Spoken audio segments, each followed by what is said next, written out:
సైనికుడు, దౌత్యవేత్త, రాజకీయ నాయకుడు, ఇజ్రాయెల్ ప్రధాని బెంజమిన్ నెతన్యాహు జీవితంలో ఎదుర్కోని సంక్షోభం అంటూ లేదు. ఎంతో సంఘర్షణ, ఎన్నో విమర్శలు, మరెన్నో అవినీతి ఆరోపణలు. వీటన్నింటినీ ఓపికగా ఎదుర్కొంటూ గంభీరంగా తన పని తాను చూసుకుంటూ పోయే అపర చాణక్యుడు బెంజమిన్ నెతన్యాహు. ఈయనే బెనిన్ అని కూడా అంటుంటారు. ముఖ్యంగా అమెరికా అధ్యక్షుడు డొనాల్డ్ ట్రంప్ అయితే తనను బీబీ అని ముద్దుగా పిలుచుకుంటూ ఉంటారు. మన ట్రంప్ టెల్ అవీవ్ చేరుకున్న సమయంలోనూ వారిద్దరి మధ్య ఆత్మీయత పీక్స్ లో కనిపించింది. గాజాపై యుద్ధంలో గెలుపు సాధించిన నెతన్యాహు ఖచ్చితంగా ట్రంప్ మనసును కూడా గెలుచుకున్నాడనే చెప్పాలి. విమానం నుంచి దిగగానే రెడ్ కార్పెట్ వెల్కమ్ చెబుతూ స్వాగత సత్కారాలు జరుగుతున్న సమయంలో ప్రధాని నెతన్యాహు కన్నా ముందు ఆ దేశ అధ్యక్షుడిని పలకరించారు ట్రంప్. ఆ సమయంలోనే తాను ఇజ్రాయెల్ అధ్యక్షుడితో ఏం మాట్లాడుతున్నారో తెలుసా? యుద్ధం అయితే ముగిసింది. దీని తర్వాత నెతన్యాహును అవినీతి విచారణల పేరుతో సతాయించకండి, తనను క్షమించండి అని. ఎందుకంటే ఇజ్రాయెల్ దేశంలో తనపై ఎన్నో అవినీతి ఆరోపణలున్నాయి. గాజా యుద్ధం పూర్తయి హమాస్ వద్ద ఖైదీలుగా ఉన్న ఇజ్రాయిలీలను కాపాడడంతో నెతన్యాహు విఫలమవడంపై ఆ దేశ జనం ఆగ్రహం వ్యక్తం చేస్తున్నారు. నిన్నటి దాకా ఒక లెక్క, రేపటి నుంచి మరొక లెక్కగా అక్కడి విపక్ష రాజకీయ నేతలు నెతన్యాహుపై విరుచుకుపడేందుకు సిద్ధంగా ఉన్నారు. ఈ క్రమంలోనే ట్రంప్ అధ్యక్షుడికి ఈ విధమైన సలహా ఇచ్చారన్నమాట. కాదు కూడదు అనుకుంటే నెతన్యాహును అమెరికా రప్పించుకుని ఆశ్రయం ఇచ్చేందుకు కూడా రెడీ అని అంటారు.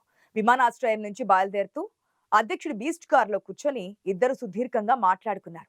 బహుశా ఇదే విషయం అయ్యుండొచ్చని అంటున్నారు విశ్లేషకులు. సరే, ఇన్ని సంక్షోభాలు ఎదుర్కొన్న నెతన్యాహుకు ఈ సమస్యను పరిష్కరించుకోలేడా అని అనుకోలేము.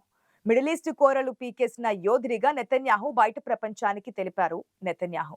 తద్వారా ఆ ప్రాంతంలో ఇజ్రాయెల్ ఆలియాస్ అమెరికా పెత్తనమే ఇంకా నడవబోతుందని ట్రంప్ మాటల్లో వ్యక్తమైంది కూడా. మరి ఈ హీరో గురించి తెలుసుకోవడం అవసరం కదా. మన దేశానికి మిత్ర దేశంగా అన్ని రంగాల్లో సాయం అందిస్తోంది ఇజ్రాయెల్. బెంజమిన్ నెతన్యాహు ఇజ్రాయెల్ ఏర్పడిన సంవత్సరం తర్వాత 1949లో జన్మించారు. ఓ చరిత్రకారుడు కుటుంబంలో రెండో కుమారుడిగా తన జీవితం మొదలైంది. చిన్నతనం జెరూసలేంలో గడిచిపోయినా తన కుటుంబం అమెరికాకు తరలిపోవడంతో వారితో పాటు 6 సంవత్సరాలు ఫిలడెల్ఫియాలో గడిపారు. అక్కడే హై స్కూల్ విద్య పూర్తయింది. తాను సోకర్ ప్లేయర్ గా, చెస్ క్రీడాకారుడుగా ఇక్కడే గుర్తింపు పొందారు. గ్రాడ్యుయేషన్ పూర్తవడంతో 1967లో నెతన్యాహు తిరిగి ఇజ్రాయెల్ కూడా చేరుకున్నారు. వచ్చి రావడంతో ఇజ్రాయెల్ డిఫెన్స్ ఫోర్సెస్ లో చేరి శిక్షణ పొంది 5 ఏళ్ల పాటు సైనికుడిగా ఒక స్పెషల్ యూనిట్ లో పనిచేశారు. ఈ యూనిట్ సరిహద్దుల్లో యుద్ధాల విషయంలో పనిచేస్తుండటంతో దేశ విదేశ సంబంధాలు, వాటి మధ్య యుద్ధాల గురించి నెతన్యాహుకు మంచి అనుభవం లభించింది. అతి చిన్న ల్యాండ్ లాక్డ్ కంట్రీ అయినటువంటి ఇజ్రాయెల్ చుట్టూ శత్రు దేశాలే ఉంటాయి. అందుకే ఆ యూనిట్ నిర్వహించిన పలు ఆపరేషన్లలో నెతన్యాహు చురుకుగా పాల్గొన్నారు. 1968లో తన నాయకత్వంలో లెబనాన్ పై ఇజ్రాయెల్ నిర్వహించిన రైడ్ సక్సెస్ అవడం, మరొకసారి 1972లో హైజాక్ కు గురై విమానం నుంచి ప్రయాణికులను రక్షించడం లాంటివి తన సాహసోపేత జీవితాన్ని బయట పెడతాయి. పక్కనే ఉండే సిరియా టెర్రరీలో చేసినటువంటి పలు కార్యక్రమాలను ఇజ్రాయెల్ ప్రభుత్వం క్లాసిఫై చేసింది. అంటే బయటకు తెలియని రహస్యాలుగా ఉంచేసిందన్నమాట. 1976లో తన సోదరుడు జోనాథన్ టెర్రరిస్ట్ రైడ్ సందర్భంగా మృతి చెందడంతో తనపై ఉగ్రవాదులంటే తీవ్రమైన పగ, ప్రతీకారం పెంచేసుకున్నారు. సోదరుడి మరణం తనపై బాగా ప్రభావం చూపించింది. ఈ సందర్భంగా ఉగ్రవాదంపై పోరాటం విషయంలో తాను రాసిన అనేక పుస్తకాలు ప్రపంచవ్యాప్తంగా పాపులర్ అయ్యాయి. ఈయన ప్రతిభను గుర్తించిన ఇజ్రాయెల్ డిఫెన్స్ మినిస్ట్రీ నెతన్యాహును తన డిప్యూటీ చీఫ్ గా ప్రకటించి వాషింగ్టన్ లోని ఇజ్రాయేలీ ఎంబసీలో విధులు నిర్వహించేలా చేశారు. అలా 4 ఏళ్లు గడిచాక అమెరికాలోని యునైటెడ్ నేషన్స్ లో ఇజ్రాయెల్ అంబాసిడర్ గా అపాయింట్ అయ్యారు. నిజానికి తాను ఏ రంగంలోనైనా రాణించగలడని ఈయన జీవితం మనకు నేర్పిస్తూ ఉంటుంది. ఎన్నో ఎత్తుపల్లాలు చూసిన నెతన్యాహు తన జీవిత ప్రస్థానంలో ఎందరో మహామహులతో పరిచయం ఏర్పడింది. ముఖ్యంగా తాను ఎంతో అభిమానించే డొనాల్డ్ ట్రంప్ కూడా ఈ సమయంలోనే పరిచయం అయ్యారు. దేశాల మధ్య జరిగే ఎన్నో కార్యక్రమాల నేపథ్యంలో నెతన్యాహుకు దౌత్య నీతిలో ఆరితేరిపోయారు. ఆ క్రమంలోనే తాను 1988లో అతిపెద్ద నిచ్చెన లభించి ఏకంగా లియడ్ పార్టీకి ప్రిన్సిపల్ స్పోక్స్ పర్సన్ గా ఎంపికయ్యారు. ఇది అప్పటికి ప్రధానమైన పోస్ట్. చివరకు 1993లో లార్డ్ పార్టీలో ప్రధానమంత్రి అభ్యర్థిగా స్థానం సంపాదించుకున్నారు. 1996 ఎన్నికలలో విజయం సాధించి ఇజ్రాయెల్ ప్రధానిగా ఎన్నికయ్యారు నెతన్యాహు. 47 ఏళ్ల వయసులో ప్రధాని అంటే అప్పట్లో అంత చిన్న వయసు ప్రధాని అన్నది ఒక రికార్డుగా మారిపోయింది. ఇక అప్పటి నుంచి ఆయన వెనక్కి తిరిగి చూసుకోలేదు. 1996 తర్వాత మళ్ళీ 2009, 2013, 2015, 2020లో తిరుగులేని మెజారిటీతో ఇజ్రాయెల్ ప్రధానిగా ఎన్నికవుతూ వచ్చారు. దేశానికి సుదీర్ఘకాలం సేవలందించిన ప్రధానిగా బెంజమిన్ నెతన్యాహు నేటికి కొనసాగుతున్నారు. అయితే 2023 అక్టోబర్ నెలలో హమాసా ఉగ్రవాదులు ఏకంగా ఇజ్రాయెల్లో జరుగుతున్న ఒక మ్యూజిక్ కాన్సర్ట్ పై దాడి చేసి మారణ హోమం సృష్టించడం, 250 మంది పౌరులను కిడ్నాప్ చేసి పట్టుకుపోవడంతో నెతన్యాహులో ఒక రాక్షసుడు నిద్రలేచాడని చెప్పవచ్చు. ఇక్కడే అనుభవాన్ని చేతలలో చూపించారు. ప్రపంచానికి తమ ప్రజలపై జరిగిన దాడిని చూపించి అమెరికాకు అనువుగా ఉంటూ నెమ్మదిగా తమ చుట్టూ ఉన్న ఉగ్రవాద సంస్థలను నామరూపాలు లేకుండా చేశాడు. ఇందుకోసం ఇజ్రాయెల్ టెక్నాలజీని, పేరు మోసిన గూఢాచార సంస్థ మొసాద్ను కూడా ఉపయోగించుకున్నారు.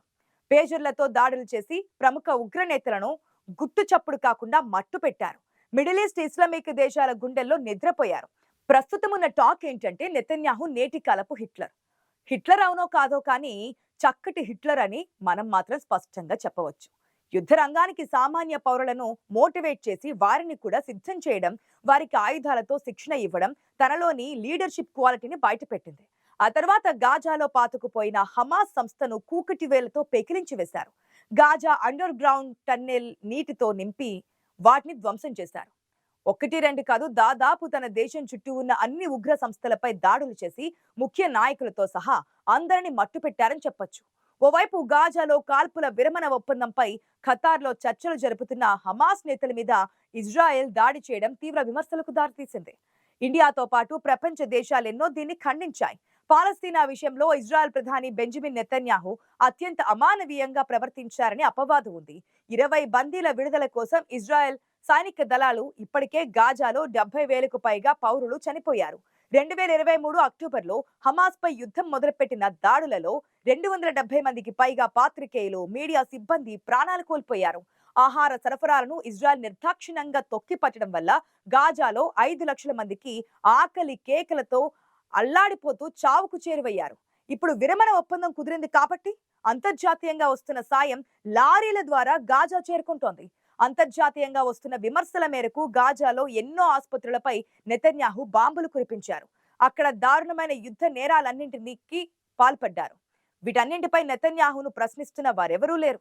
గాజాలో హతులైన వారిలో అత్యధికులు అన్నం పుణ్యమెరుగని చిన్నారులు, మహిళలు. తలలు లేని వారి శరీరాలు చెల్లాచెదురుగా పడి శిథిలాల కింద కుళ్ళిపోతూ స్థానిక వీధుల్లో భయానక పరిస్థితులు నెలకొన్నాయి. ఇజ్రాయెల్ నిర్బంధ కాండ వల్ల గాజా జనాభాలో 90% ఇప్పటికే శరణార్థులయ్యారు. ఎప్పుడు ఎటువైపు నుంచి ఏ బాంబు వచ్చి మీద పడుతుందో తెలియని దయనీయ అవస్థలో వారికి ఎక్కడా కనీస భద్రత లేకుండా పోయింది. పాలస్తీనాను ప్రస్తుతం ఐక్యరాజ్య సమితి 193 సభ్య దేశాల్లో 147 గుర్తించాయి. తాజాగా పాలస్తీనా మద్దతుగా ఐక్యరాజ్య సమితి జనరల్ అసెంబ్లీలో ప్రవేశపెట్టిన తీర్మానానికి అనుకూలంగా ఇండియాతో సహా 142 దేశాలు ఓటేశాయి. అది హర్షణీయమే కానీ గాజాలో ఇజ్రాయెల్ ఎడతెగని రక్తపాతానికి పాల్పడుతుంటే శక్తివంతమైన దేశాలు కొన్ని కిమ్మనకుండా ఉండడం మాత్రం దిగ్భ్రాంతి కలిగిస్తోంది. ముఖ్యంగా అమెరికా ఇజ్రాయెల్ కు ఆయుధ సాయం అందిస్తూనే ఉంది. ఇక్కడ నెతన్యాహుని అంతా తప్పు పట్టేవారే కానీ ఆయన తన దేశం కోసం ఏమైనా చేసే తెగువ, మాతృభూమి పట్ల ప్రేమ కలిగిన వారిని తన అభిమానులు చెబుతుండడం ఇక్కడ గమనించాల్సిన విషయం. తాజా దాడుల తర్వాత ఆయన జీవితం అక్కడితో ఆగిపోదు. మరెన్నో సంక్షోభాలు ఎదుర్కోవడానికి సిద్ధమవ్వాల్సి ఉంటుంది. ఎందుకంటే ఆయన పైన కూడా అవినీతి ఆరోపణలు ఉన్నాయి. వాటి నుంచి తను బయటపడాలి. అదెలా ఉండబోతుందనేది కాలమే నిర్ణయించనుంది.